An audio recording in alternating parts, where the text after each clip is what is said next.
Good afternoon, all of you students. विषय knowledge and curriculum, ज्ञान एवं पाठ्यक्रम, यूनिट 5। टॉपिक है सूचना एवं संप्रेषण तकनीकी के उद्देश्य, उपयोग, महत्व। इंफॉर्मेशन एंड कम्युनिकेशन टेक्नोलॉजी, जिसको शॉर्ट में आईसीटी के नाम से हम लोग जानते हैं। इसके नाम से हम लोग जानते हैं ICT, information and communication technology. तो आज के वर्तमान युग में और इस कोरोना वायरस महामारी के युग में इसका महत्व सबसे अधिक बढ़ गया है, क्योंकि आजकल ऑनलाइन क्लासेस चल रही है। इसमें बहुत सारे तकनीकी का शिक्षा का प्रयोग किया जा रहा है। तो सूचना या ज्ञान प्राप्ति की प्रक्रिया जीवन पर्यंत चलती रहती है। यह कभी ख़त्म होने वाली नहीं है। वह इसकी प्राप्ति के माध्यम व स्रोत अनेक हो सकते हैं, जैसे रेडियो, टेलीविज़न, समाचार पत्र, पत्रिकाएं इत्यादि। सूचना प्राप्ति के लिए अनेक प्रकार के होते हैं, जैसे औपचारिक, अनौपचारिक, प्रत्यक्ष व अप्रत्यक्ष सूचना प्राप्त कर सकते हैं। इसका विश्लेषण व संश्लेषण कर संप्रत्यायों का निर्माण करता है और अपने आप को वातावरण समायोजित करता है, जिससे मनोवैज्ञानिक ने बुद्धि की संज्ञा दी है। उपरोक्त पंक्तियों में स्पष्ट होता है कि ज्ञान का आधार सूचना है, और यदि इस मूलभूत इकाई को सुचारू रूप से संग्रहित, व्यवस्थित और नियंत्रित न किया जाए तो ऐच्छिक परिणामों की अपेक्षा नहीं की जा सकती। सूचना स्रोत और सूचना ग्रहण करने वालों के बीच इस व्यापारिक आदान प्रदान से सूचना उपाधि तथा उसके उपयोग संबंधी कार्य में काफ़ी सहायता मिलती रहती है। इसके परिणाम स्वरूप ज्ञान भंडार में वृद्धि होती रहती है। सूचना की गुणवत्ता को नियंत्रित करने के लिए हमें संप्रेषण तकनीकी को समझना होगा। इसमें जैसे ज्ञान है, अनुभव पर आधारित होता है। इसे जानने के लिए, आईसीटी के बारे में जानने के लिए समझना अति आवश्यक होता है।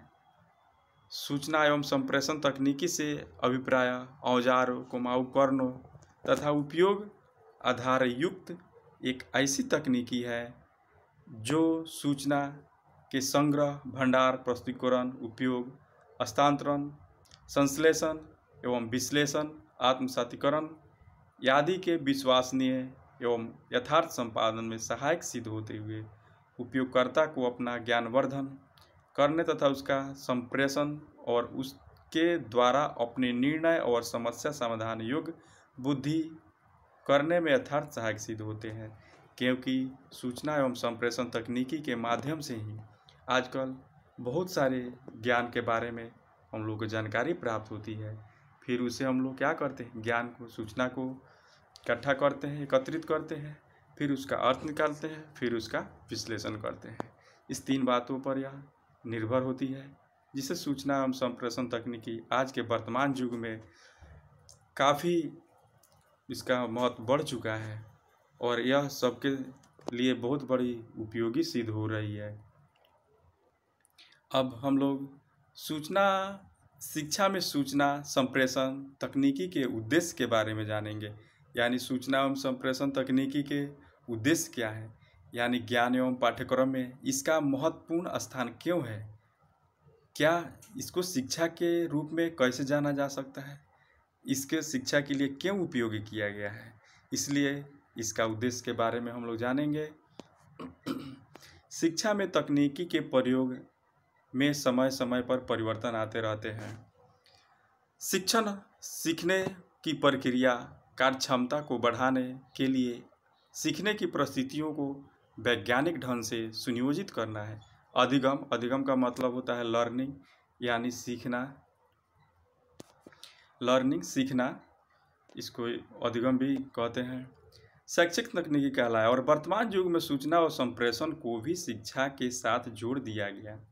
सूचना संप्रेषण यानी ICT, information and communication technology, एक शिक्षा कार्यक्रम निम्नलिखित उद्देश्य इस प्रकार से दिया गया है। इसको आप लोग स्क्रीनशॉट भी कर सकते हैं। जो 1 नंबर में है,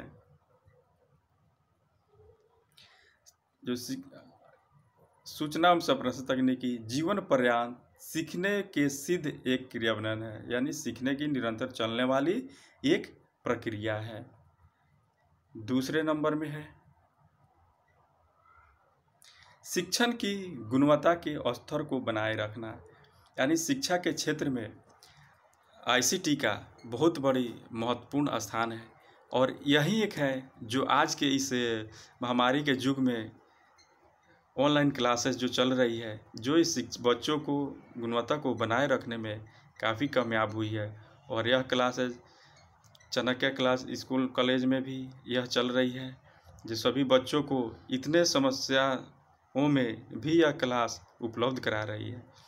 तीसरे नंबर में है शिक्षा और सूचना को प्राप्त करने के समान अवसरों को बढ़ावा देना, यानी शिक्षा और सूचना को प्राप्त करके एक समान अवसर यानी बच्चों को उपलब्ध करा रही है, उसके निश्चित लक्ष्य तक पहुंचने का यह साधन है।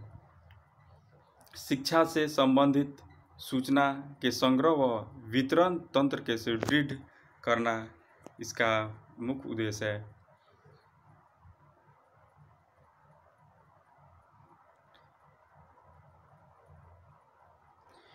शिक्षा से संबंधित सूचना के संग्रह व वितरण तंत्र को सुदृढ़ बनाना, यानी इसके माध्यम से ICT के माध्यम से शिक्षा को मजबूत बनाना है, ताकि वो आगे चल के सफल और कामयाब बन सके। तुरंत शिक्षा का प्रसार करना, यानी इसके 6 नंबर पॉइंट में है कि दूरस्थ शिक्षा जो है, जैसे इग्नू नालंदा जो विश्वविद्यालय है, वह दूरस्थ शिक्षा का निर्माण करती है।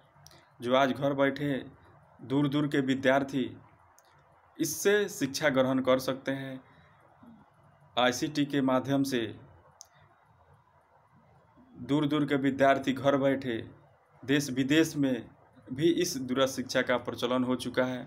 और इसके माध्यम से जो बालक घर बैठे या टेक्नोलॉजी के युग में शिक्षा ग्रहण कर रहे हैं, और यह आगे चल के काफ़ी सहायक सिद्ध हो रही है। जैसे आजकल लाइब्रेरी क्लास, डिजिटल क्लासेस हो रही है, स्मार्ट क्लासेस हो रही है, सब इसी के यह देन है। आज के इस वैज्ञानिक युग का और तकनीकी युग का ही देन है। परंपरागत शिक्षण को रूपांतरित करना, यह जो है शिक्षा हमेशा यह चलने वाली प्रक्रिया है। शिक्षक केंद्रित शिक्षा को बाल केंद्रित शिक्षा में परिवर्तित करना, यानी आज की शिक्षा, पहले की शिक्षा शिक्षक केंद्रित थी, आज के तकनीकी युग में यह तकनीकी युग में ICT के इंफॉर्मेशन एंड कम्युनिकेशन टेक्नोलॉजी के द्वारा यह शिक्षक केंद्रित जो है आज बाल केंद्रित शिक्षा हो चुकी है। बौद्ध काल, वैदिक काल, उत्तर वैदिक काल में क्या था? शिक्षक केंद्रित था, शिक्षकों के द्वारा बच्चों को बतलाया जाता था। लेकिन आज के वर्तमान युग में क्या है? शिक्षा बाल केंद्रित हो गया है, यह बालक पर आधारित मुख्य रूप से हो गया है। रटंत अधिगम को समाप्त कर निर्माणवाद अधिगम को सिद्धांत के क्रियान्वयन हेतु रखना, यानी पहले जो था रटन विद्या होती थी, रटाया जाता था, लेकिन आज क्या है? बच्चों को अनेक माध्यमों से शिक्षा दी जा रही है, जिससे बच्चों को सोचने समझने और तर्क वितर्क करने की शक्ति मिलती है।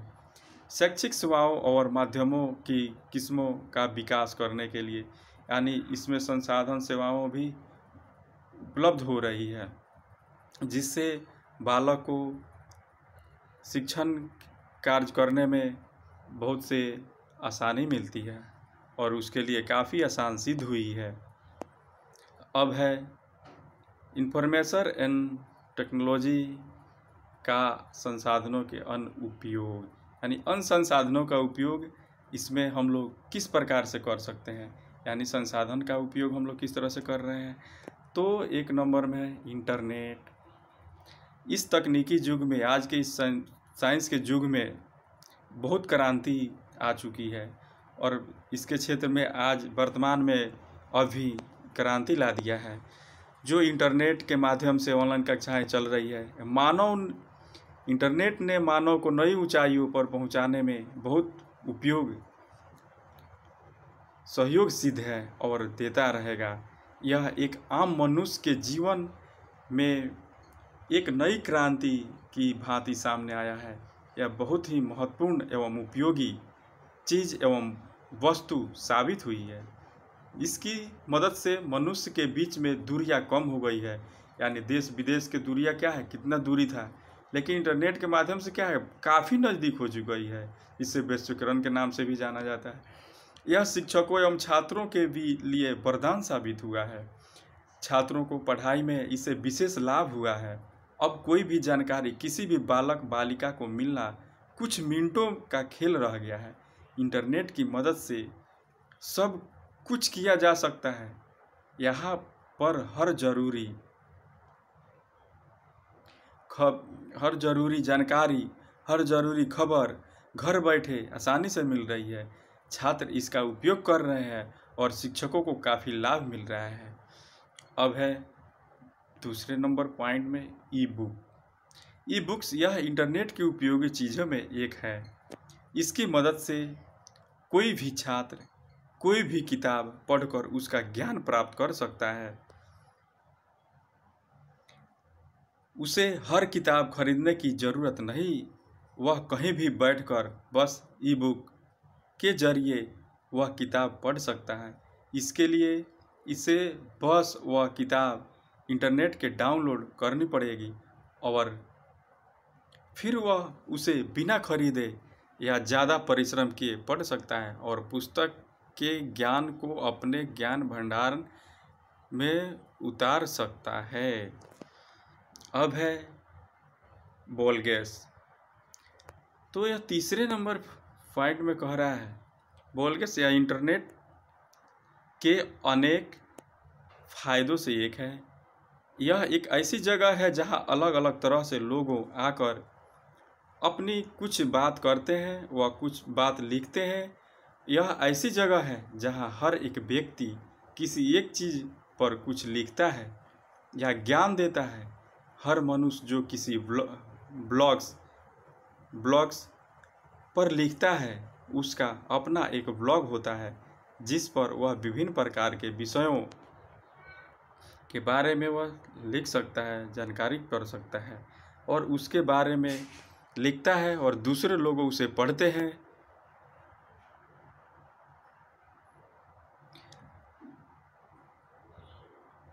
बहुत से छात्र और छात्राएं नई चीज़ों को बारे में जान सकते हैं। ऑनलाइन फॉर्म, इसके जरिए छात्र एक दूसरे के साथ अलग अलग विषयों पर वार्तालाप, तर्क वितर्क एक दूसरे से कर सकते हैं। नई चीज़ों के बारे में एक दूसरे से बातचीत करके जानकारी प्राप्त कर सकते हैं। यह एक ऐसा स्थान है। ऑनलाइन फॉर्म्स में यहाँ छात्रों के ज्ञान की समझ को बढ़ावा व खुद एक दूसरे को देते हैं। यह एक पेड़ की तरह है जिसकी शाखाएं बच्चे हैं जो एक दूसरे को पढ़ने और पढ़ाने में मदद करते हैं। यह जो ऑनलाइन फॉर्म जो है, ये क्या है, एक पेड़ की समान है। यह बिल्कुल एक दूसरे को पढ़ने और पढ़ाने में काफ़ी मदद करते हैं। उसके बाद है क्रिएटिव विथ बोर्ड।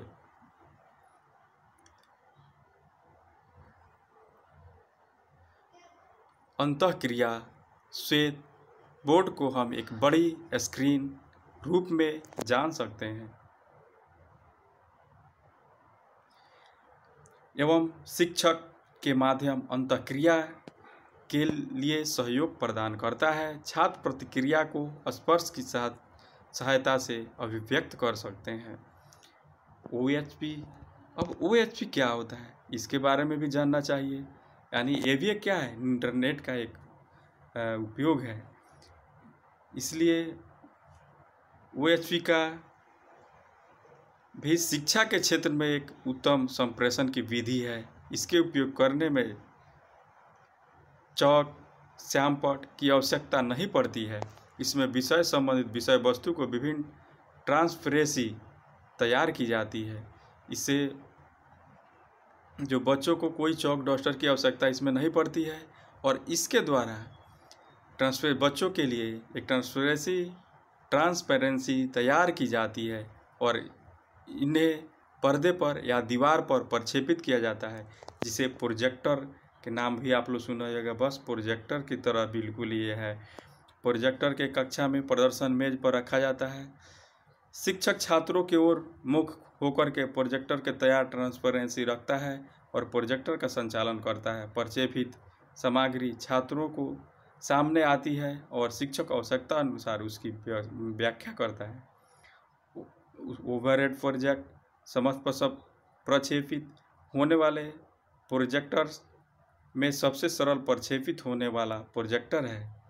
इसके द्वारा 18x22.5 सेंटीमीटर आकार की तैयार ट्रांसपेरेंसी को बढ़ा करके प्रक्षेपण 1.5 मीटर यानी 1.5 मीटर आकार में सरलता से लाया जा सकता है।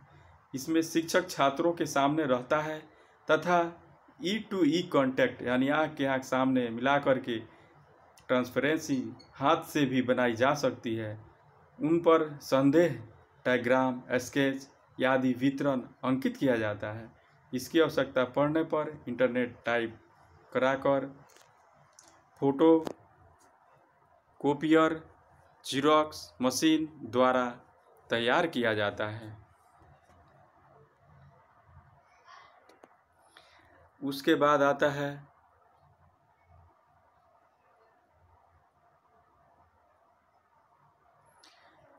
इंटरएक्टिव वीडियो यानी इंटरएक्टिव वीडियो क्या होता है इसके बारे में हम लोग जाने। इंटरएक्टिव वीडियो 2005 में अस्तित्व में आया था। इंटरएक्टिव वीडियो जो था यह 2005 में आया। यह ऑनलाइन वीडियो है जिसमें व्यक्ति अपने मनोरंजन के संबंधित वीडियो का उपयोग करता है तथा यह व्यवसाय में भी उपयोग किया जाता है। व्यावसायिक व्यक्ति अपने उत्पादन की चीज़ों तथा विज्ञापन करने के लिए वीडियो डालते हैं, जिससे उपभोक्ता उन चीज़ों को देखकर अपनी ज़रूरत की चीज़ों का उपयोग करता है। जैसे यूट्यूब आदि। यूट्यूब के माध्यम से भी हम लोग बहुत सारी चीज़ को प्रसार करते हैं, गूगल पर भी डालते हैं। तो इस तरह से इस ICT में संप्रेषण एंड कम्युनिकेशन टेक्नोलॉजी में इस सब काफ़ी इसका महत्व बढ़ चुका है। और यह इंटरएक्टिव वीडियो सन 2005 में ही अस्तित्व में आया था और इससे काफ़ी व्यवसायियों को, सभी व्यक्तियों को सहायता मिलती है और ये काफ़ी सहयोग कर में मददगार है। और यह भी एक आज्ञाकारी मशीन भी इसे कह सकते हैं। जिस प्रकार से आप कहेंगे उस तरह से वो करेगा। तो आज के इस वर्तमान युग में इसका महत्व काफ़ी बढ़ चुका है। अब लास्ट में कंक्लूजन इसको लिख लिया जाएगा। निष्कर्ष, जिस संप्रेषण तकनीकी का उपयोग किस आधार पर कैसे किया जा रहा है इसके बारे में अब जान लिए। अब इस वीडियो में इतना ही रहने दिया जाए। Thank you.